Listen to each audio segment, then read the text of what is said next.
With this here, this ain't about being flashy. This is game day, son. It's only about one thing. Getting that W. That's the only thing that matters right now. Boy, you ready? The past is the past, you know? It's a new day, bro. My day. Gotta do it now.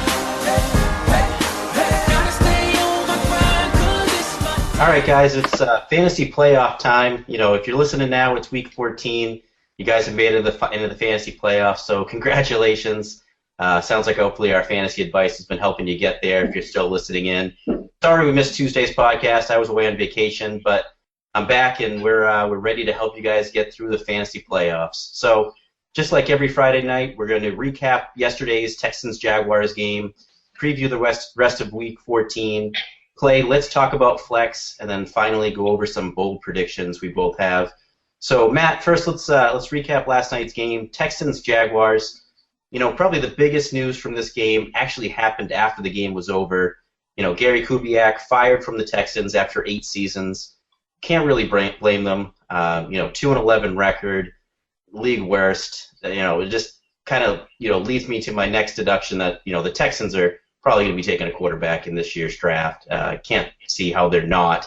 What do you think, Matt? They got to be taking a quarterback, right? Right now, the worst team in the league. They got they'll probably have the number 1 overall pick. Schaub, Case Keenum, neither of those guys look like the future. Yeah, they may go quarterback right now. I'm actually rooting for them every week to win because the Vikings are kind of competing with them for one of those top picks, and this is a team that certainly would look that way, towards a quarterback, although wouldn't mind seeing Clowney and Watt on opposite ends. That'd be pretty formidable as well. So yeah, I don't know if any of these quarterbacks are shoo-ins for the number 1. I know a lot of times guys need a quarterback, so there's a little bit of reaching going on. I don't know if any of these guys are number 1 material out of the quarterback position this year. So I don't know. I'd like to see Clowney, but yeah, they need a quarterback too. So yeah, I didn't even think about that. That would be an amazing, amazing defense if you had somebody like J.J. Watt and Clowney both on the defensive line. That would be something else. Yeah. I mean, geez, now that you mention it, that's probably a much better way to go than quarterback for them. Maybe hope that they can snag somebody in the second round, or maybe move back into the first to get another quarterback or something like that. But enough Kubiak talk, I guess. Let's get on to the game here. I think it was a telltale sign for Kubiak that Kubiak knew that his job was kind of in trouble by pulling Case Keenum again for Matt Schaub, who actually looked, pretty good in this game. Given a new interim head coach, they haven't announced one yet, but obviously there will be one. Who do you think's the starter going to be next week? I mean, you don't really know who the head coach is going to be. You don't know if he has any sort of allegiance towards either quarterback. But if you had to guess right now, who's the starting quarterback for next week? Well, the head coach is Wade Phillips. He's the interim. Did announce that? Yeah, I'm pretty sure he was already named. I don't know. They'll probably go with the veteran. He's been in the organization, so I have no idea. I don't know what kind of insider information I'd have on that. I really don't know. I'd be guessing. Schaub looked good, but obviously he came into a situation where it's throw. Let's get back in this. I think at one point last night they threw the ball like 42 times in a row or 32 times in a row. It was unbelievable. Totally abandoned the running game, which actually wasn't looking too bad. Kubiak, he was desperate. I mean, 2-11. The team was expected to do so much more. Can't really blame him. Yeah, and I mean, it's kind of like what you said. There's 2 trains of thought there. There's number 1, do you go to the veteran that knows the offensive system and has been in it before, or do you go with the young guy, Case Keenum, and just kind of see what he has, see if he can possibly, maybe bridge you the gap until next year or the year after where you want to take a quarterback if you do decide to go Clowney. So definitely 2 trains of thought there. Really tough to say. I mean, if they're trying to win now, which really wouldn't make any sense, Matt Schaub looked like the better quarterback, but, Matt, to what you just said, it was pass. They had to do everything they could to get back into the game. And let's not forget, I mean, they were throwing on the Jaguars, not exactly the hardest of things to do. Do you think the quarterback situation has any effect on the wide receivers, particularly a guy like Andre Johnson, who had 13 catches for 154 yards last night? Yeah, I mean, I don't know. Case likes to throw him the football, but he's been pretty bad lately, so Schaub looked to be the better quarterback last night. He looked like the guy who, got the big contract from Houston a few years back. And I think I'd rather probably see him. It was a nice start with Case and Johnson that kind of faded. I think that he is the better player, he meaning Schaub, so I think I'd rather see him. You love to see all the targets that Andre's been getting, though. It's been unbelievable.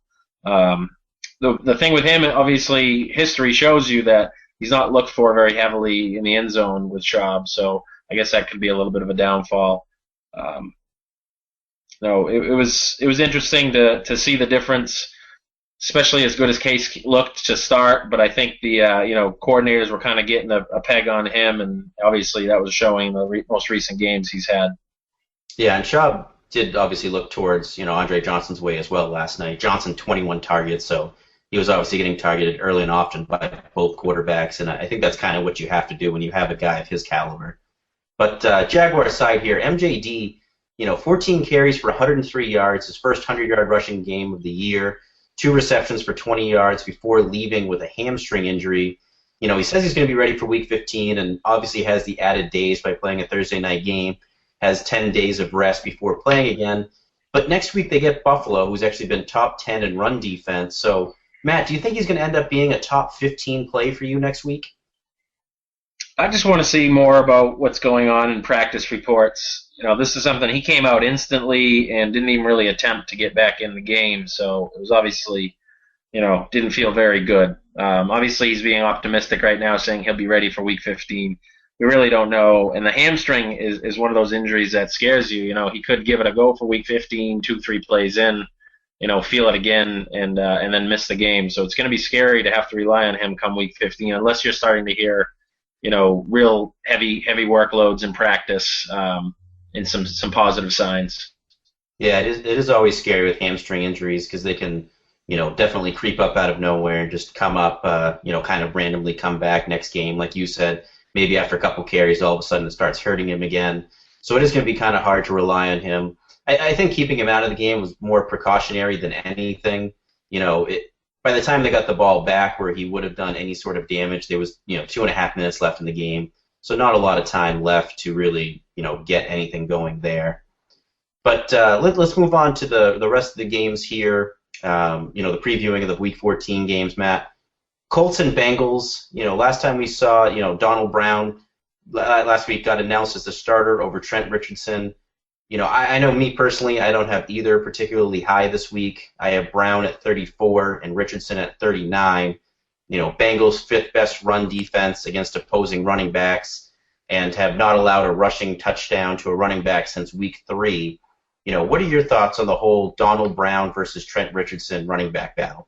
The news coming out where Donald Brown was elevated to the starter last week before the games wasn't really a big thing for me. I thought it had already been kind of going in that direction.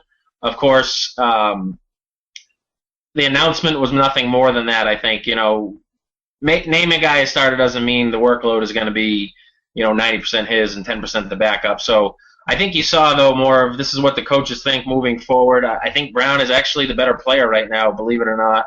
And, neither guy or anybody that I'm excited to play, especially with the struggles in Indianapolis recently, but he's the guy moving forward. Donald Brown, certainly, and Trent Richardson is droppable, has been droppable. I'm finally jumping on that train, and I think I've been there for a while now. Yeah, Trent Richardson has been looking really, really bad, and this was kind of throwing a guy to the wolves, I think, a little bit early here. He got thrown into it, got traded for it, thrown right in the first game, really hasn't been able to have a time to learn the offense. After the demotion, it kind of came out that he actually went to Reggie Wayne and kind of said, I'm glad to kind of been demoted so that it gives me time to kind of learn the offense and kind of understand it a little bit more. So I think it's going to actually help him, especially in the long run, and I think next year you'll probably see a little bit more of what you were expecting out of Trent Richardson. But Matt, to your point, I think you're exactly right. You can't rely on him this year. He's definitely droppable. You're in the fantasy playoffs now. If for some reason you were relying on Trent Richardson, then you're not in the fantasy playoffs. I mean, let's just be honest. He has not been performing well, and he's not a guy that you're ever going to feel comfortable sticking back in there. But Matt, speaking of running back battles, we got another one on the other side of the ball in this game. Ben Jarvis, Green Ellis, Giovanni Bernard. I'm probably in the minority on this, but I actually have Ben Jarvis, Green Ellis ranked higher than Giovanni Bernard this week. Green Ellis has had more touches than Gio in 4 out of the last 5 games. Bernard definitely much more explosive, but it's playoff time, and I like that consistency that Green Ellis brings. What are your thoughts on Bernard here? I'm just kind of worried about his boom-bust potential, and that one bust game could be just enough, to kind of knock you out of your fantasy playoffs. Right, and like you said, it is the playoffs now. We need the consistency. That's what you look for, as often as you can. And between these two guys, you're right. Ben Jarvis has been more consistent. Gio certainly is the bigger play guy, the guy that could possibly win you some weeks. But the work has been, no question, with Ben Jarvis. They've been looking to pound the football, and 4 last 5, like you said, more touches for Ben Jarvis. He is the more consistent guy. I didn't get rankings for this week, and I think if I did, they would be very close. I think I still would have had Gio ahead, but I don't really disagree with you, being that it is playoff time. Consistency is really the big factor. Now, say you had a Thursday night game, somebody blew up, went crazy, which didn't really happen this week, but say that was the case, maybe that's a situation where you put Gio in and hope for the big game.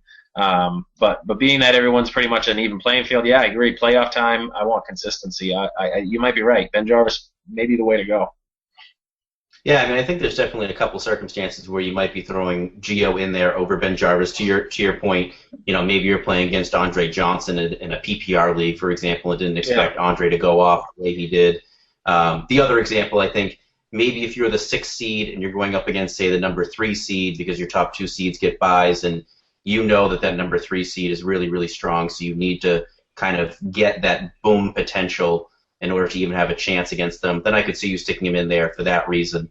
But like you said, in a matchup where all things relatively equal, I'm going Ben Jarvis just because he's going to be the more consistent running back. Falcons-Packers, another Matt Flynn week, Matt, for us. It looks like Aaron Rodgers not going to be back this week, hopefully back next week. I got to tell you, my highest-ranked Packers wide receiver was Boykin at 22. I had Nelson close behind him at 25, but Boykin 0 catches last week with Flynn after having 5 out of his last 6 games with 5 or more receptions. If you had to start any of the Packers other than Lacy, is there one that you're starting, or if there is, which one is it? Yeah, still Jordy Nelson for me. I think he's a stud. Play your studs. The thing is, the quarterback carousel hasn't been helping. You really hope to see Aaron Rodgers get back here soon, but don't hold your breath for that either. If you've been relying on Jordy all season, this is certainly not what you'd like to see recently with the quarterback play.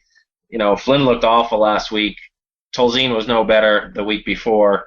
Hopefully we're going to see a better week now with Flynn having the whole week here, getting a little bit more of the playbook understood. You actually heard him mention to somebody about how he didn't know some of the plays last week. And I don't know if I buy into that, but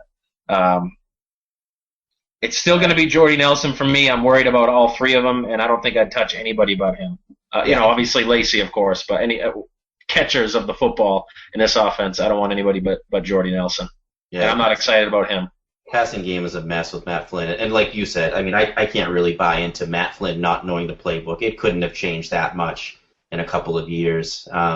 Sounds like more of an excuse than anything. It sucks because the matchup, you love it so much, but it's hard to, other than Jordy, I think for me it's hard to, even though it's so enticing because it's Atlanta, I'm still scared of any of them. Yeah, again, it's playoff time now. It's do or die time, so these decisions are a lot tougher because one bad call can literally end your season now. Obviously, we love Lacy in this one, though. Oh, yeah, definitely. Speaking of running backs, though, Matt, we have a Steven Jackson sighting. 3 touchdowns in his last 2 games, and going against Green Bay, who's allowed 7 rushing touchdowns to running backs in the last 6 weeks. Over those 6 weeks, have allowed 912 rushing yards, including 448 rushing yards in the last 2 weeks. I think Steven Jackson has a huge day here, and now that the touchdowns are getting there, I'm beginning to think he's back to the running back 1 that you drafted.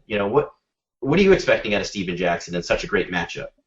I'll be talking about in the bold predictions later. I love him this week, but I still don't know if he's quite. He's not what we expected preseason at all.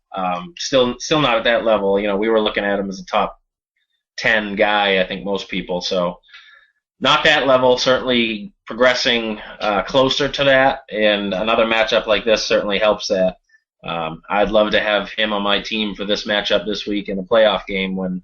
Maybe you've hated him all year, but this could be the week where you love Steven Jackson. Yeah, it's a tasty matchup. This is probably the closest you'll get to his draft day value ever again, I think. What do you think of Roddy this week, Marcus? I still just hate Roddy. I still just can't trust him. I know he had a great game last week, but I just can't trust him. You trust him again? If I didn't have Steven Jackson as one of my bold predictions, I probably would have put Roddy in there as well. I just didn't want to go to the well too much with the pathetic Atlanta team. I like Roddy this week. Packers defense has really been struggling. So after a big week last week, I expect another one this week from Roddy. I think he's back. Well, then maybe Roddy helps Matt Ryan get back on track because Matt Ryan first 6 games of the year had 2 or more touchdown passes in every one of those games. And in his last 6 since then, only 1 multiple touchdown game. So, Matt, it's the chicken or the egg situation. Is it because he didn't have Roddy, or is it, vice versa?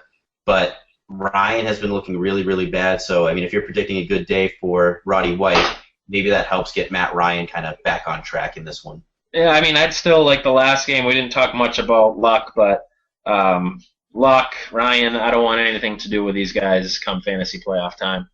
No, quarterback is definitely getting real ugly real fast, it seems, this week, as it actually has been the last couple of weeks. Moving on to the next game, though, here, Browns and Patriots. Josh Gordon, Matt, what a last couple of weeks.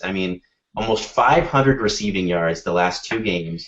The only NFL player in history to ever receive for over 200 yards in consecutive weeks. He's had 120 yards and a touchdown in 4 out of his last 5 games, currently on pace for a 1,700-yard, 10-touchdown season despite missing 2 games. I have him as my number 1 wide receiver this week, despite the whole Talib, hype, I guess you should say, about Talib being all over him in this game. Am I crazy? Yeah, I think so. I think he's another guy I have in a bold prediction, but not in a good way. I think, Belichick does a great job at kind of taking the snake by the head, so I think that's what's going to happen here. I think he's going to make sure he shuts down Josh Gordon and let them do whatever he wants. Not to mention, Marcus, we don't even know who the quarterback's going to be. It could be Tanny off the practice squad. Have they announced anything yet? Yeah, they announced earlier today, actually, that was going to be my next note here. Jason Campbell, they named as the starter, passed all the concussion protocol, so he will be the starter. Do you think that's going to help or hurt Gordon? Obviously, it's going to help him over the guys like Tanny, like you were just talking about. But, Whedon versus Campbell, you think it's a wash, or do you think Campbell kind of hurts him a little bit the way Gordon's been playing with Whedon? Well, he's been otherworldly with Whedon, but he was also very good with Campbell. I think you're just fine, regardless of either one of those guys. Obviously it's easy to say it's a downgrade, but he was playing so well with Campbell. Obviously not the numbers that he put up last week, but still very good. I'm not worried about him, either quarterback. Obviously, I guess I'd rather have Whedon if you made me pick one, but I think he's a stud regardless if it's me, you, Jason Campbell, or Whedon throwing the football. Yeah, I think you're right on. Whedon was kind of looking for him more often, but Campbell likes to throw the deep ball more often. So even though it's less targets, it may be much bigger plays. So you could still get, obviously not, now I'm not going to say that obviously the same production because the last couple of weeks has been crazy, but you'll still get really, really good production out of Campbell. Even with Whedon, if he was back in the lineup, we wouldn't be expecting another 200-yard day, obviously. Patriots side, though, Stephen Ridley, a surprise inactive last week. I still ranked him this week, albeit, a very, very low ranking, for Stephen Ridley goes at number 29, but still, who do you think handles the lion's share of carries in this game? Do you think they kind of continue the benching, we'll say, of Stephen Ridley and teaching him a lesson, or do you think they, okay, you've learned your lesson, you've sat out a game, now you're back into a full workload? I have no idea, and nobody does, other than I don't even know if Belichick knows right now. So the only guy, it doesn't matter who's getting the lion's share of the carries because I don't have a clue who it is. The only guy that I'm worried about in the backfield for this team is Vereen for the foreseeable future and the rest of this year. I don't even care if Ridley comes back and plays well this week. I'm not trusting him next week. You can't trust anybody but Vereen for me. Yeah, Vereen definitely has a well-defined role. I actually just talked to a guy on Twitter about that today. He asked why I had Vereen ahead of Ridley and, why I had Ridley so low. And I kind of said that to him, you don't know what Ridley's going to be like if he is active, number one. You don't know what his role is going to be, whereas Vereen, much well-defined role. And obviously if Ridley is, on the bench or inactive, you're going to see more carries from Vereen. Raiders and Jets, this is going to be probably the ugliest fantasy game we'll probably see this year. I mean, outside of Oakland and New York, I don't even think anybody's really going to watch this game. And even there, I don't think they really even care about it, to be honest.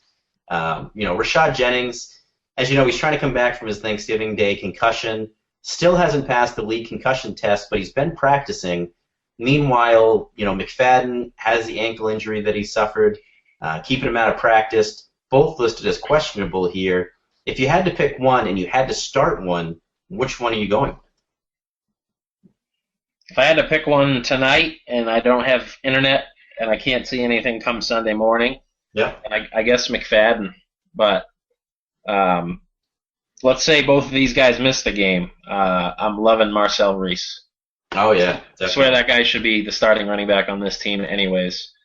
Well, Jennings, the way he's been performing has been very, very well. I honestly think Jennings when healthy, should be the starter over McFadden in the way McFadden's been playing.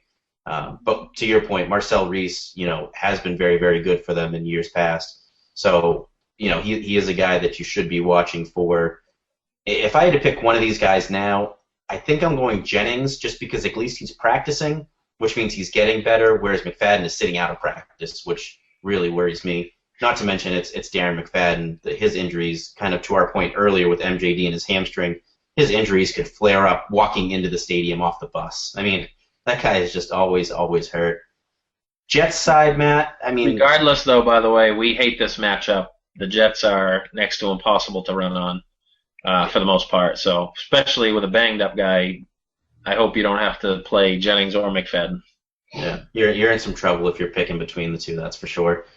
Jet side, Matt, I mean, with all respect to your Vikings, I think we have a new contender for the worst offense in the league, right? I mean... Oh, clearly it's not the Vikings. They have Adrian Peterson at least. I was going to say, that's the only saving grace for you guys is Adrian Peterson. These Jets, you're not touching any Jets in this game. I mean, you're not touching any Jets for the rest of the year. And hopefully your defense plays them in the playoffs because... I know you like to play your defense against the Giants. Fuck the Giants. I love to play against the Jets. Oh, yeah. They are just a disgrace. Geno has gotten worse week by week. Yeah, turnover city there with Geno Smith. Lions and Eagles, I, for one, am really, really excited for this game. I think there's going to be a lot of scoring going on. I actually have Stafford as my number 2 quarterback this week and Foles as my number 3. I think they're going to just light up the scoreboard back and forth, just throwing the ball all day long. So Reggie Bush, listed as questionable, didn't practice Wednesday or Thursday, did practice today, but they didn't release to what extent he practiced. 3 fumbles in his last 5 games, and Matt, I mean, you know me, beginning of the season, I hated this guy. I was so down on him. And then a couple weeks into the year, when I started really seeing how he was being utilized, I flipped a switch on him. And I've been loving him ever since, even though he's been struggling these last few weeks. I still have him as my number 6 running back. Am I too high on him this week? I mean, is that crazy? I don't think so. I think they're limiting his workload in practice, to make sure he's available on Sundays. He's a guy who hasn't been the picture of health throughout his career. So, 3 of the last 5 times fumbles. Yeah, he didn't fumble last week, and before last week he did talk about how he guarantees he's not going to fumble again the rest of the season. So we'll take him by his word on that and hope that's the truth. I love the matchup, so I think 6 is just fine for Reggie Bush this week. A guy who, again, you love those guys who can be extremely involved in the passing and the running game. Yeah, I love those guys that are used, like you said, on both sides of the ball. So if they do get down, they're still involved, still in the game. Speaking of a guy who's involved in both the running and passing game, LeSean McCoy, Matt, you're a LeSean McCoy owner. We talked about last week about how this Lions defensive line has not allowed a 35-yard rushing running back since week 5 to Eddie Lacy. Are you worried about McCoy in this game? Yeah, I think so. He's going to get the work. The touches will be there, and he's one of those guys that can take it at any moment. But the track record with this Lions defense shows you that it really doesn't matter who's come in. They've really shut people down. Last week it was Lacy, if I remember correctly. The week before that, Bobby Rainey, after coming off 165 yards or so, shut him down as well. And like you said, since week 5, they've been dominating. So I'm worried about LeSean. He'll be involved in other ways, and hopefully it's going to salvage his day. But he's been your stud all year. I don't think this week is going to be that case. So hopefully your other guys kind of pick up McCoy's slack. You like his matchups going forward, though. Yeah, and he's not a guy that you're benching by any means, but just a guy to be concerned about a little bit. And then, again, going back to those daily fantasy sport leagues, the FanDuels, the Draft Streets, not a guy that you would want to start. Dolphins and Steelers, Le'Veon Bell has been cleared to play and has fully participated in practice both Wednesday and Thursday, but Miami is the number 2 rush defense against opposing running backs this season. I have him ranked all the way down at 21. Do you think that's too low, or do you think, given the matchup and given his concussion, that might be too high? I know you haven't been a big fan of him all year, and basically he doesn't do anything pretty, but he is just so involved in the offense. I don't think you've got him too high. We've talked about it many times how. I'm sorry, too low. You're asking me if you've got him too low. Where would you have ranked him? Like I said, I had him at 21. I think he's. Like I said, I didn't do rankings this week, but I think I would have had him top 15, no question about it. Just because of that workload. Yeah, the workload. Things are looking good after that brutal concussion he had. Things are looking good for him to play. All signs pointing to yes. So I think you are a little low on him. It's not too hard to be top 20 this year. I've said that a million times when it comes to running backs. Yeah. He's been very consistent. So, yeah, I think you're a little too low on Le'Veon Bell. It is a tough matchup, and maybe they limit his workload a little bit. And to your point, I've not been a Le'Veon Bell fan this year. Steelers defense, though, 96 fantasy points allowed to opposing wide receivers over the last 3 weeks. We're talking the Lions, Browns, and Ravens. So, I guess Lions, Megatron.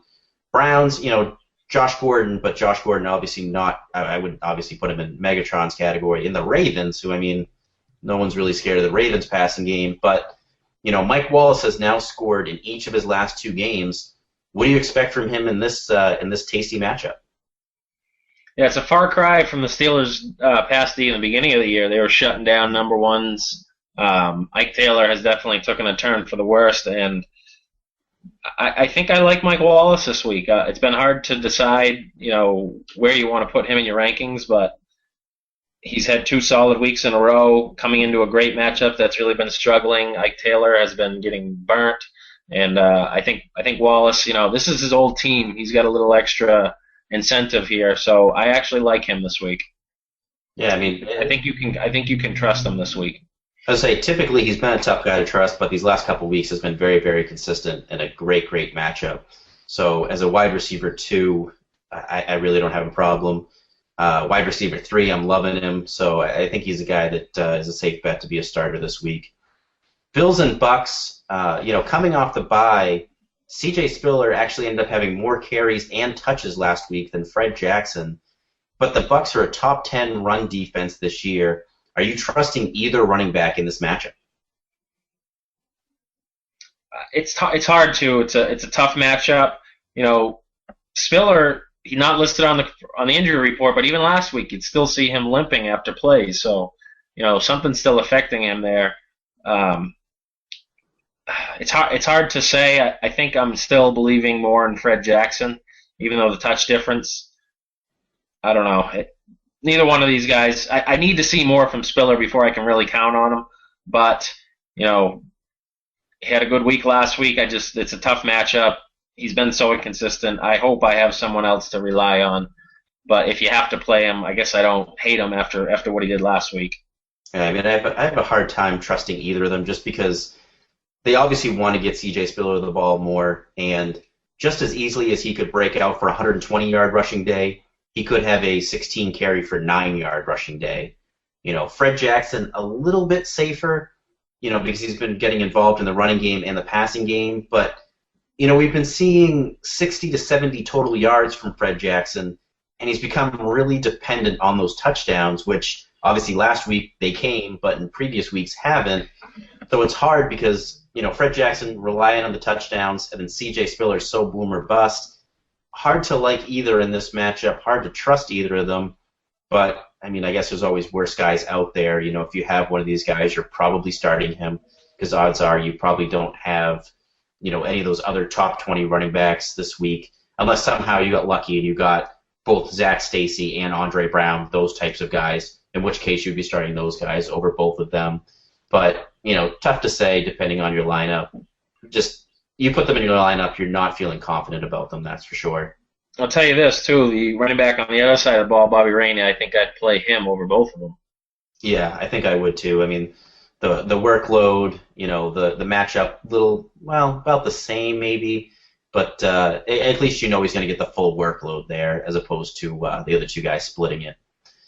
Meanwhile, you can throw on the Bucks. I mean, wide receivers have scored 16 touchdowns on them since week 3. So if you had to start a Bills wide receiver, which one are you picking, Matt? Is it still Stevie Johnson?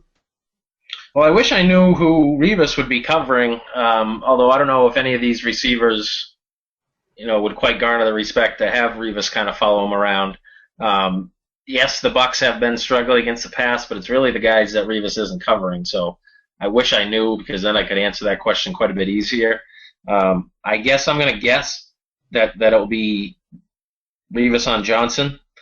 So, I don't know. I'm not sure who it's going to be. I really don't know because I don't know who they are going to employ Revis on, or if they're even going to be a Revis Island. He may stay to one side of the field. Like I said, none of these receivers quite garner the respect to have him follow him around. So I guess I'll go with the old reliable Stevie Johnson. But I'd hope I have somebody better than any of these Bills pass catchers, especially for my playoff matchup. Yeah, I was going to say, I think I have all the Bills wide receivers, I think 35th or so or worst. Yeah. To your point, I mean, Revis Island and then, the other guys, none of them really stand out to you except for Marquise Goodwin, who could potentially, but that's another boom or bust guy that really you don't feel confident in starting. But Matt, to your point, we talked about Bobby Rainey. Bills have allowed 5 rushing touchdowns to running backs in the last 3 weeks. What do you think he does in this game? I got him in my bold predictions, so we'll talk about him later on. All right. Well, I was going to say, I mean, for me personally, he's going to get his workload. He's been getting his workload. But I think we see Glennon and company kind of air it out in this game. Bills have allowed the second most points to opposing wide receivers this season. They've been pretty stingy as of late, but I think we see a nice game from VJax here. Matt, we'll hear more about your bold prediction later. That should be interesting. Rainey, like you said, he does get the workload. He gets the full workload, so he's still probably a solid running back, too, for this week. And then I'm sure, like you said, we'll hear more from Matt later as to why he might even be have running back 1 upside. Chiefs and Redskins, after being a late scratch last week, Jordan Reed still being limited in practice. If you own him, are you trusting him? I mean, luckily it's an early game, so you're going to know pretty early on whether or not he's going to play or not. But if you put him in there, you're going to trust him to play the full game and have a normal Jordan Reed game? Yeah, if I own him, there's nothing out there better, of course, so I'm going to trust him. The thing is, like you said, he was a late scratch last week, so I think a lot of times when that happens, the guy's good to go for the next week. I think they're probably limiting him just to make sure he's good to go. It's a complete guess, but I think he's going to be playing this weekend. if he's not, like you said, it's an early game. You have plenty of options to, have someone else as a fill-in, so you're not stuck. Sucks that it's happened to you here in the playoffs. He's been a stud, as a tight end for sure for you. Hopefully he's going to be healthy and good to go and back to normal because RG3 struggles without him, as you can see. Yeah, I mean, another guy who's been kind of struggling in the passing game for the Redskins, Pierre Garçon, only one touchdown since their bye week. That's one touchdown over their last 8 games. During that 8-game stretch, he's had 200-yard games, but other than that, hasn't cracked 70 yards in those remaining 6. So he's another guy, kind of big boom or bust kind of guy, and not getting the touchdowns. I really hope we get him back, kind of see what he put up earlier on in the season. But again, he's another guy that if you're starting him, don't think too much into it, especially, matchup a little bit tougher here, but don't think too much into it. Yeah, the receptions have still been there too. It's not like they've done away from him. He's still been getting the work, still been getting the targets. Reed hasn't been there, so it's a little easier to focus on Garçon. So, yeah, don't read too much into it. Hopefully things are going to improve. And I know this is a scary, on paper looking matchup, but the Chiefs' defense hasn't really been the Chiefs' defense lately. Yes, they've had tough matchups themselves, but with the injuries they're dealing with, I'm still not too worried about Garçon. Let me ask you this. Let's compare him to another guy who's been kind of consistently been putting up yards and receptions without touchdowns. Kendall Wright, obviously coming up against the Broncos this week. Which one would you rather start, Pierre Garçon or Kendall Wright? Kendall Wright. I was going to say I feel much more confident with Wright as well. Yeah, especially with the matchup against the Broncos. They're going to, throw. Going to see a lot of passing in that game for them. So we all know the Redskins defense, obviously really, really bad, and Jamal Charles is the obvious no-brainer to start in this game. But where do you think, Matt, just real quick, where do you think Alex Smith lands in fantasy points out of quarterbacks this year? What number? For the year? Yes. Probably number 10. Number 9. Number 9, yeah. I mean, he's had 3 games in a row now of 21 or more. Yeah, it's just very surprising. I didn't realize he was a top 10 quarterback. Like you just said, the last 3 games, since their bye, at least 2 touchdowns in each of those games, over 20 fantasy points in each of those games. Washington secondary has allowed the 8th most points to opposing quarterbacks. This could be a very nice game from Alex Smith, and a guy that a few weeks ago I was kind of promoting and kind of saying he's a consistent guy who consistently gets you points and doesn't lose you points in turnovers. And like we've been kind of saying all podcasts, these are the types of guys you want in your fantasy playoff because they're not going to lose you weeks. They're not going to win you weeks, but they're not going to lose you weeks as well. Yeah, he's a guy that you could look to start this week if you're the owner sitting there hoping for Aaron Rodgers. He's a kind of guy that you like the matchup. He's been producing 3 solid weeks in a row now, better than solid weeks in a row. Might be a guy that you can you plug in this week and hope to bridge the gap until Rodgers comes back, if Rodgers comes back. Yeah. Vikings and Ravens. Torrey Smith, touchdown in 3 of his last 4.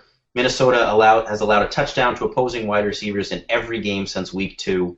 I think he's a solid wide receiver, too, with crazy upside this week. What about you, Matt? Yeah, I think so. Rhodes has been playing pretty well in Minnesota, and I get a feeling he'll be the one on Torrey Smith. Pretty well for Minnesota, though, isn't good enough to make you worried at all about Torrey Smith. So I think he'll have just a fine day.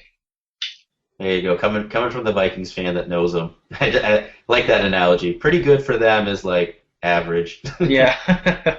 Below average. Another nice matchup in this game, though. I mean, it's always a nice matchup, I guess, when you play your Vikings, Matt. But Ray Rice, great matchup.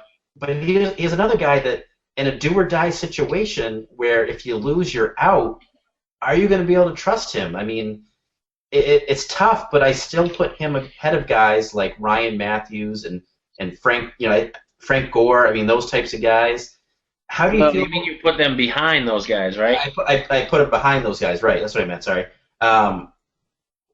Great matchup, but it's still Ray Rice this year. I mean, what do you do with Ray Rice?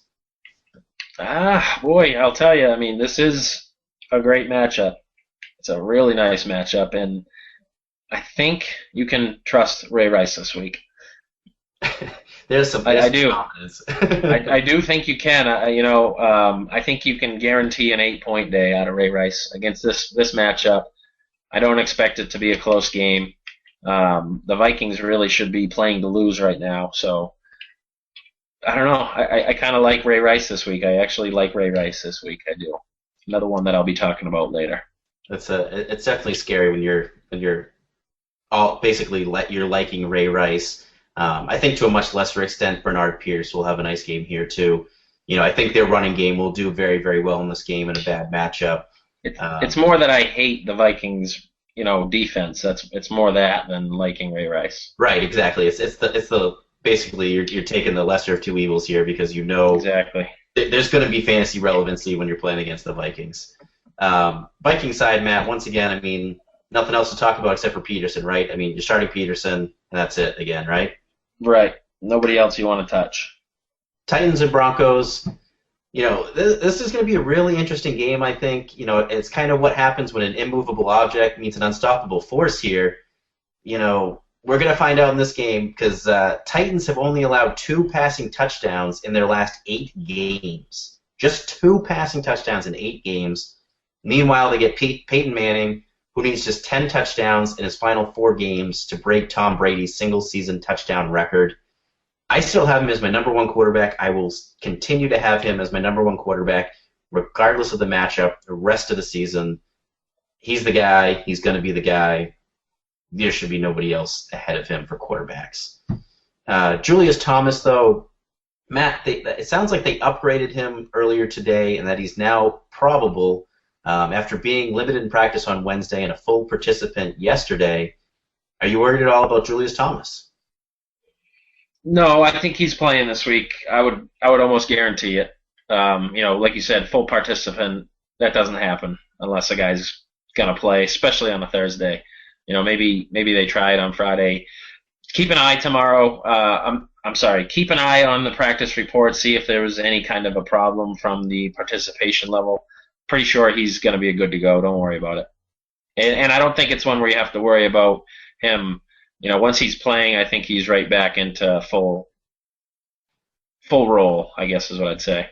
Yeah, if he's back, he's definitely back for good and back to his normal self. But a guy that I am worried about, and honestly, as strange as it sounds, not because of his injury, but no Sean Moreno, I'm a little bit worried about him and the usage of Monty Ball over the last few weeks. As you know, Ball over 100 rushing yards last weekend, and he had that 2-touchdown game just 3 weeks ago. I still have Moreno as my number 4 running back this week against the Titans defense that have allowed the 5th most fantasy points to running backs, but we could see Ball get more and more work, it seems, as we get closer to the playoffs. What do you think? Last week he had a long run. That's what got him over that 100 yards. Just broke a big play. Moreno was banged up last week. You watched the game, you could see it. He was in there because of the trust level they have with him and, knowing the offense, picking up the blitzes, that kind of thing. He was definitely not 100% last week. And Ball broke a big play. I don't know how much the coaches trust him, though. I mean, think about it. They have their stud hurt, still out there on the field when, I guess they're still playing for something, but it's a lock. They're a playoff top seed, type team. So still got to be worried about that fumble situation. I don't know how much they're going to trust him down at the goal line. Last week was hard to evaluate. Like I said, I think Moreno was playing somewhere around 80%. You could just tell it was hurting him. You could see him walking a little bit gingerly, even in between plays. So last week's hard to analyze, and yes, he's had some touchdowns recently. I just don't know if they completely trust him with those fumble issues he's had recently. It's kind of interesting, too, because it makes you wonder, what did Ronnie Hillman do? I mean, right. You see Ball getting more and more involved in the running game for the Broncos, and like you said, Matt, how can you trust him? And he's getting more involved. So what the hell did Ronnie Hillman do that is been putting him to the bench behind Ball as much as work as Ball's been getting? There was I have no idea. I mean, he fumbled. That's what was going on, and Ball's been doing the same. It's a new coach right now, too, although he's back now. But so the timeline with your ball question too. Last week, like I said, the injury thing, that he played a decent amount. 2 weeks ago, he fumbled for the second time in 2 weeks and was benched for the rest of the game. C.J. Anderson finished. So I was surprised last week to see Ball go back and get the work. Didn't really see C.J. Anderson much. This week's going to be interesting to see, if Moreno is healthy again, what are they back to? Don't worry about Moreno, though. I think, he gets enough touches, whether it's through the air, through the running game. This offense moves the ball clearly all game long. The opportunities are going to be there. Moreno is still a stud. I think he's a number 3 overall running back in all fantasy. So yeah, like I said, I still have him number 4 overall this week, so I'm still trusting in no Sean Moreno. A guy that I'm starting to lose trust in, though, CJ 2 yards per carry, we've been calling him. Only 100-yard rushing game this year, and only 2 games in which he scored a rushing touchdown.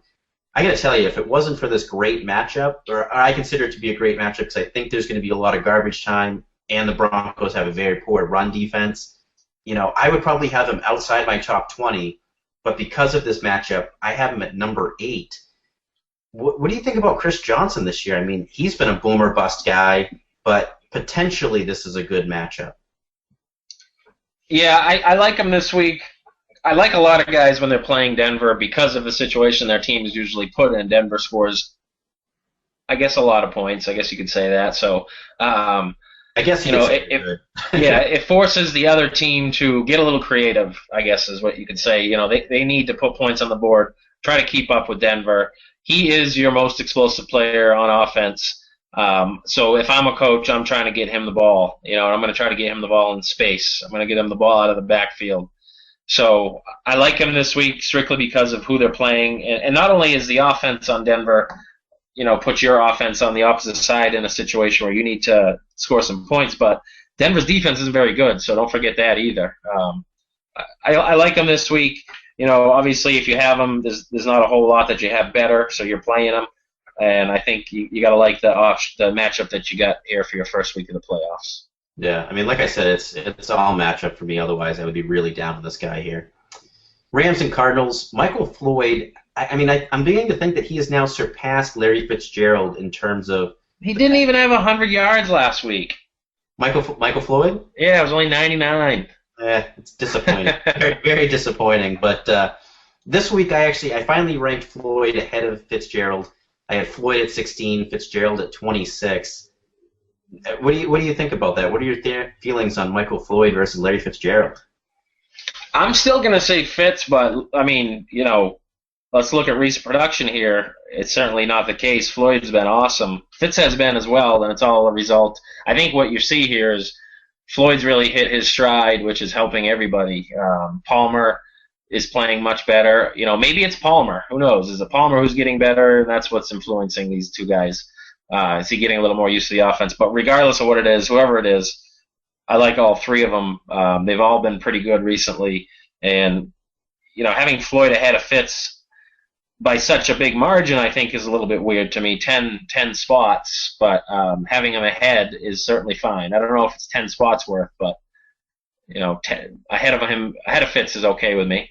I was going to say, I like Michael Floyd this week. He's just been so consistent these last 3 weeks. And again, that's what I'm looking for in these fantasy playoffs. Andre Ellington, though, still limited in practice. I don't know if you've realized this, but Rashard Mendenhall last week had his, air quote, best rushing game of the year last week. Still just 76 yards rushing. I mean, this guy is that bad. I still have him way down as my 37th ranked running back. Just terrible. You're staying away from the running game for the Cardinals. And then finally, just real quick here, Zach Stacy. Last week was the first time since week 6 that he didn't either have 100 total yards or a touchdown in a game. So, he plays up against the best rush defense in the league this week. I love the workload. I love the player. But it's tough to love that matchup. What are you expecting from Zach Stacy this week? Yeah, the Cardinals have been real tough against the rush. I put them right up there with the Lions. I know the numbers don't have the Lions with them all season, but obviously recently is what I'm talking about. But Definitely don't want to play my running back against the Cardinals. Certainly, if you have Stacy, you could have another option because he's obviously somebody that you got late in the year. You didn't draft and start your team with him to rely on. So hard to sit him though because of the work. I'm still going to play Stacy if I've got him. Just not going to be expecting a huge day out of him. But a guy that gets that kind of touches in today's NFL with the running back situation that it has been this year, you've got to play him and you've got to just hope that he can find the end zone, really. Yeah, I mean, for me, even in a tough matchup, he's still a solid number 2 running back. Giants and Chargers. Ironically, last week, Andre Brown had his worst rushing game of the season, but finished with the most fantasy points of the season. Chargers middle. Hey, you know what, Marcus? Sorry, real quick. I wanted to bring up. I had a little note here. If you're a guy who is worried about your tight end this week, Jared Cook. I love the matchup, and it's hard to recommend him. But if you're somebody who's sitting there with the Reed, Julius Thomas, you're worried. Maybe get him on your roster just in case, because it's a solid matchup. That's the one thing that you can exploit really well on this against this defense. Man, hard to recommend that bum though. I am completely with you on that. As you know, in our home league, I am a guy that struggles at tight end. My tight ends have been terrible, and he was a guy that I went out on waivers and picked up this week because I need that tight end help. To your point, too, not only are the Cardinals bad against the tight end, but this is the team that Jared Cook lit up the first week of the year. Right, yeah, that's another thing. Yep.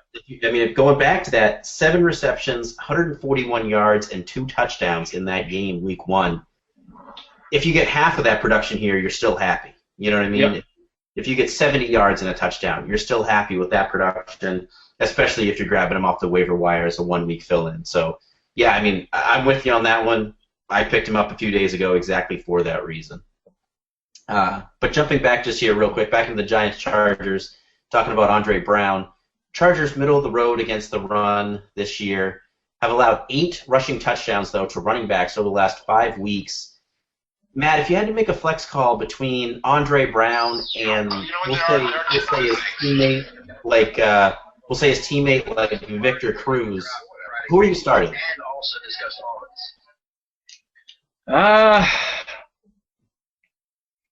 That's a tough call. But you go ahead first. Oh, I think that's real easy for me. It's Andre Brown. I hate Victor Cruz. Yeah, you know what? Yeah, I traded him finally. I got to get off the bandwagon. I agree with you. You love the work Brown's been getting, so yeah. Yep. I agree, Marcus. You're right. For me, it was Brown, and it wasn't close. So this one's probably going to be a no-brainer, maybe a little bit for you then. I'm still going Brown, but Brown or another guy in this game, Keenan Allen. I think I'm gonna.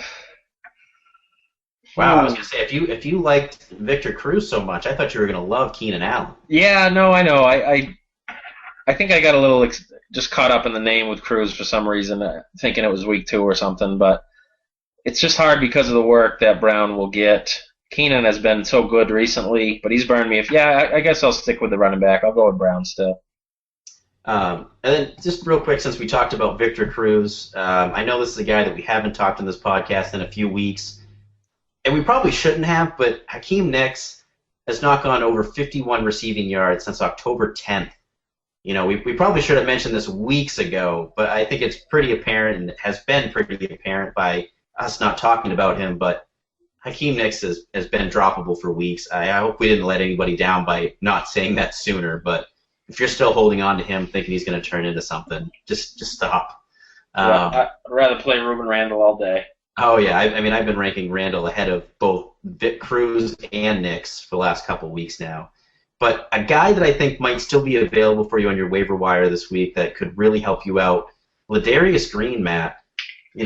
2 touchdowns in the last 2 games, back-to-back weeks with a touchdown here. Giants are the 8th worst against the tight end this year and have given up 3 touchdowns to tight ends in the last 3 weeks. Let me ask you this. A lot of people probably picked Ladarius Green up when they had to find an injury replacement for either Jordan Reed or Julius Thomas. Assuming Reed and Thomas both play and you own Ladarius Green, which one are you starting out of those three? How would you rank those guys? For me, it would be Thomas, Reed, Ladarius Green if all three are playing. So you're still not worried at all about Reed or Thomas coming back from their injuries? No, I think if they're playing, they're back to full workload. So, no, for me, it's definitely those two guys over him. But I think I would put him over earlier. We mentioned Cook. I'd rather have Ladarius Green. Based on recent production, I know I loved what he did week one, and by he, I mean Cook, but Green's just been consistent, this week, and that's nothing you can say about Cook ever. Yeah, Green the last 3 weeks has been... Last cut 3 weeks, yeah, sorry. Yeah, has been really, really good, and this matchup is very, very good as well. Tough. I would say it's a tough call to make for me between Reed and Green, but I'm with you. I'd probably still go Reed, and Julius Thomas I think is a no-brainer. You're still going Thomas. Seahawks and 49ers. Matt, how are you feeling about our Percy Harvin versus Josh Gordon bet right about now? Well, I think the bet was when they play average points per game, right? So I guess you're just going with maybe he doesn't play again this season? Yeah, sure. Then I don't lose. It's really unfortunate. All the reports of Harvin at practice, how explosive he looked. They talked about him being a different-looking guy. I was excited to kind of get him. I thought you were adding an elite wide receiver for your playoff run. Just a free little addition to your team. How could you not be excited? Obviously, things have been tweaked a little bit. He's not feeling right, and considering how good their record is, they've got things locked up. He may be a droppable guy. I don't think they're going to rush him back, obviously, by any means. So I don't know. It's too bad. I was excited about Percy. Obviously, that's been tempered quite a bit. Yeah, I mean, here's the thing with Harvin. I mean, he's already been ruled out for Week 14. Let's assume he's active Week 15. You're absolutely not starting him no matter what, because you don't know how he's going to be used or if he's going to re-injure himself. So you already know you can't use him Week 14, you can't use him Week 15. So let me ask you this. Let's say he goes out Week 15 and he has, I don't know, let's call it 5 catches for 75 yards. What do you do with him Week 16 if you're in your fantasy championships? Are you trusting him? Yeah. Yeah, if he comes out with no ill effects from Week 15 and he does have a solid game, he plays a good amount of snaps. There's no kind of limited anything to his game for Week 16 from what they're saying. I'm going to be confident in playing him. Obviously, it depends what you have on your roster, and if you're in Week 16, you're just about at your championship game. For most guys, you probably get a pretty good roster, so maybe he doesn't find there. But, ask me this again in a couple weeks. It's hard to say, but if he has a solid Week 15, I'm still going to love Percy for Week 16. But, going back to your point about him being droppable, it's one of those things where you really can't count on him until Week 16. Yeah, and even then, can you? It's going to be tough. Yeah.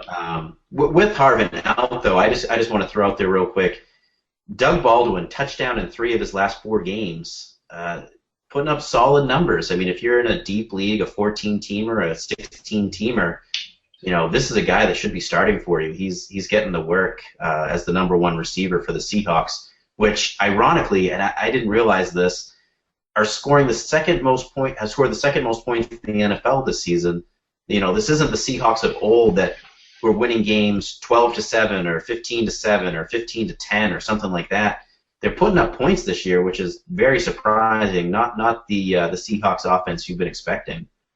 And then I mentioned a couple weeks ago, Matt, we may see an uptick in production from Colin Kaepernick with Crabtree back. I know Crabtree was in limited snaps last week, but we're already kind of starting to see it a little bit. Back-to-back 200-plus yard passing days, which for most quarterbacks means absolutely nothing, but for Colin Kaepernick, that is saying something. This week, obviously a tough matchup, but next week gets the Buccaneers, and then the following week against the Falcons, so 2 really, really nice schedules coming up for him. If you can make it by this week, could really help you through your fantasy playoffs, and a guy that could creep into the top 7 quarterback range over those next 2 weeks. And then finally, Vernon Davis, I'm loving this guy. Touchdown in 3 straight weeks. him and Kaepernick just have an amazing connection going on right now. Anything you wanted to add about the 49ers passing game?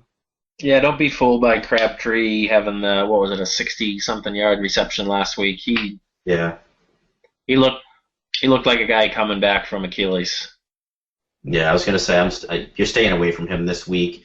Maybe if he has another, like a better week, I would say, better than 68 yards, then maybe you're trusting him a little bit in week 15. But like you said, he's coming off of injury, had one big catch, and that was basically it. So yeah, and he didn't look good doing it. No. Panthers and Saints, D'Angelo Williams expected to come back and start in this game. Besides D'Angelo's mom, I don't think anybody cares if D'Angelo Williams is back. Let's be honest, you're not starting him. I thought it was surprising too. Just real quick, Panthers have now taken over the number one spot as the number one team defense away from the Chiefs, despite only having 2 defensive touchdowns all year. So they're getting it done with low points allowed, high sacks, couple fumbles, interceptions, that type of stuff. Next week, Panthers get the Jets. So we talked about the Jets earlier and how you want to play your defense against the Jets. Wow, that is going to be an amazing team defense to have next week, the Panthers against the Jets. Yeah. I wouldn't be surprised for them to score 15, 20 fantasy points next week. I already looked in our home league to make sure whoever I was playing week 15 didn't have that, because I'm expecting 20 plus. Yeah, it's going to be crazy, crazy, crazy. Now, in this game, I'm not too keen on any Panther player in this game, and it's really hard besides Drew Brees and Jimmy Graham to really endorse anybody on the Saints team. Besides Brees and Graham, is there anybody you want to endorse in this game? And we were talking about 2 fairly good defenses and a Carolina run game that's terrible. I agree with you. Even Brees scares me a little bit. I know he's coming off a bad week, so I expect to bounce back, but it's tough that his bounce back has to be against a defense like this. So tough matchup to have if you're a Breeze or even a Jimmy Graham owner to have these guys in your first week of the playoffs. Yeah. Cowboys and Bears. Alshon Jeffrey has been an absolute beast lately, right up there with Josh Gordon, and even more so. I didn't realize this until I looked it up, but if you wipe out week 1 and just had started the season week 2, Alshon Jeffrey is only behind Megatron and Flash Gordon in wide receiver fantasy points. He's the number 3 fantasy wide receiver week 2 and on this year. I just love him with McCown. McCown has been looking to him early and often. As a Jeffrey owner, I just keep hoping that they keep sitting Cutler out and keep leaving McCown in. I just please just keep McCown in there for me for a couple more weeks. What do you think, Matt, about Jeffrey and Marshall? I've started moving Jeffrey ahead of Marshall in my wide receiver rankings. Last week was a huge week for Alshon. I expect a bigger week for Jeffrey. For Marshall this week. Kind of forgot about him last week. He's not one that likes to be forgotten about. Probably a little bit of talks in the locker room going on this week. Get me the damn ball. He's not a guy, not saying that he's a guy that makes big fuss about it, but I expect a big bounce back from him. You got to keep your wide receivers, some of these guys, prima donnas, keep them happy. And after Alshon's getting all the love, I expect a good week from Marshall strictly for that point, and I'm almost expecting that to happen. Now, I'm not saying Alshon's going to have a terrible day, but I think they're going to make sure they keep Brandon happy and get him some extra work this week. And you love the matchup. You love the matchup for both guys. Again, I'd have them both top 10 this week. Yeah, easy top 10. I think I might top 7. Even top 7. I think Jeffrey I have in my top 5. Then I think I have Marshall a little bit lower, like around that 7 range or so. Cowboys side, I'd love to say that Tony Romo kind of finally has a great December game in this game, but as bad as that Bears run defense has been, I think we see a lot of DeMarco Murray in this one. Hard for me to get on board with Tony Romo, but what are you expecting from the Cowboys against a soft Bears defense? I say DeMarco will have a big day, but Romo's been playing some pretty good football, and the Bears struggle in all facets. Dunbar out for the year. Unfortunate for Dallas. He actually was looking awesome last week, so that's going to help Murray out quite a bit. With getting a little bit more touches, actually, it looked like Dunbar was starting to eat into his carries a little bit the way he played last week, and then the injury happened. So, yeah, I expect a big day from Murray, but I wouldn't be surprised if Romo comes through as well. This is a defense ripe for the picking for sure. Yeah, like I said, he's been so bad in December's, and I'm as soft as that Bears run defense is. If I'm the head coach, I pound the ball with DeMarco Murray. That's what you should do, unless something magically changes in that Bears defense for me. Flex, running backs, wide receivers.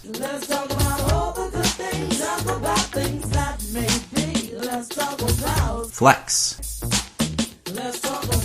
Flex. Flex.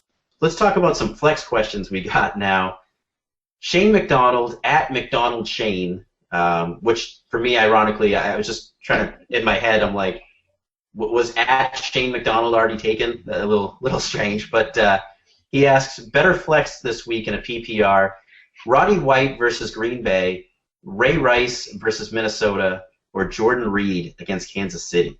I found that to be a very, very tough question. I'll let you take this one. I'm going to say Ray Rice versus Minnesota.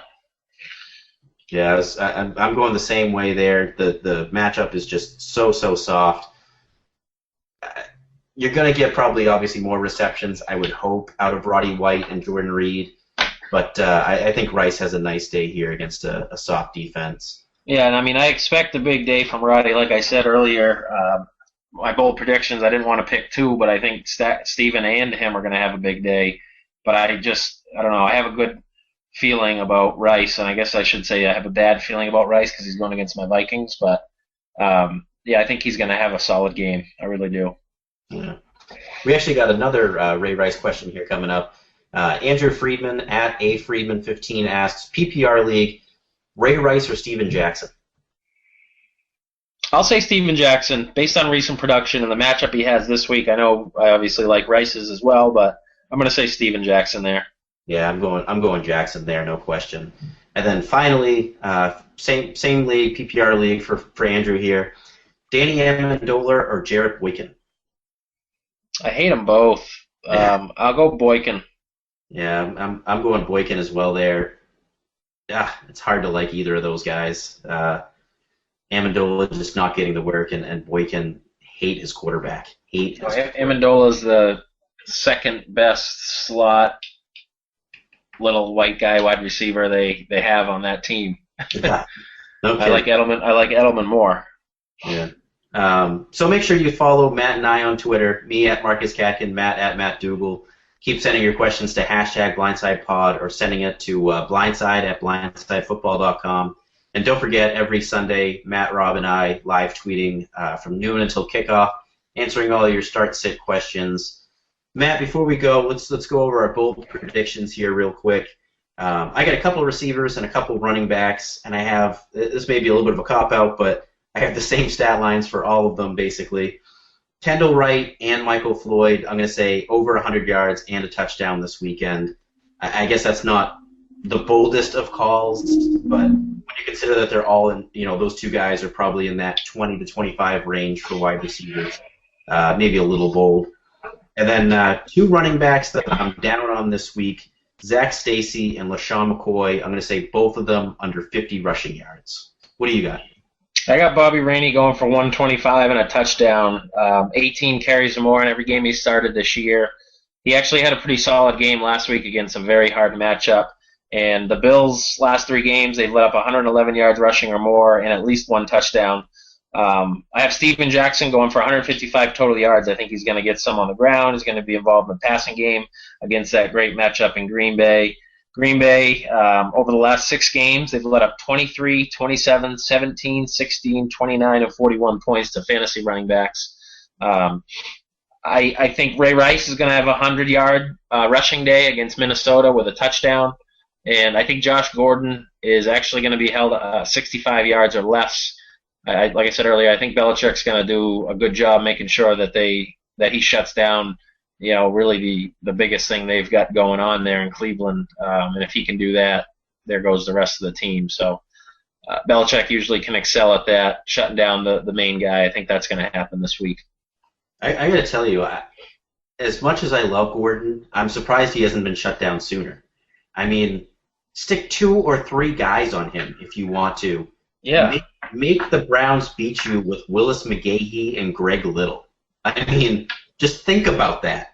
If you stick 3 guys on Josh Gordon, are you really going to lose a game to Willis McGahee and Greg Little? Because if you are, you shouldn't have If been. I'm the quarterback, then I'm throwing to Cameron all day, and then you're still going to lose.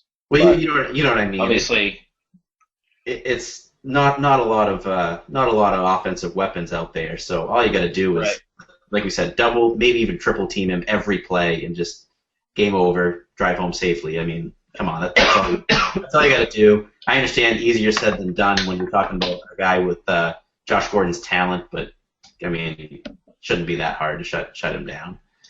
All right, Matt. Well, that does it for the podcast. You got anything else you wanted to add?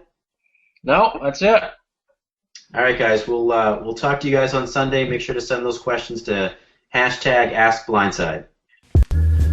Yo, check it, it's my time. I'm rapping about Blindside, fantasy football podcast in this rhyme because they got me the inside scoop on Adrian Peterson. Yeah, he's that dude on Cam Newton. Yeah, they give me the news more on Megatron, Calvin Johnson if I stay tuned. On all quarterbacks, RG3 happens to be the fastest QB in the league. In fact, Colin Kaepernick is rider QB for them 49ers. It ain't hard to see, Some awesome people hosting Marcus Katkin and Matt Dugal. You should be joining.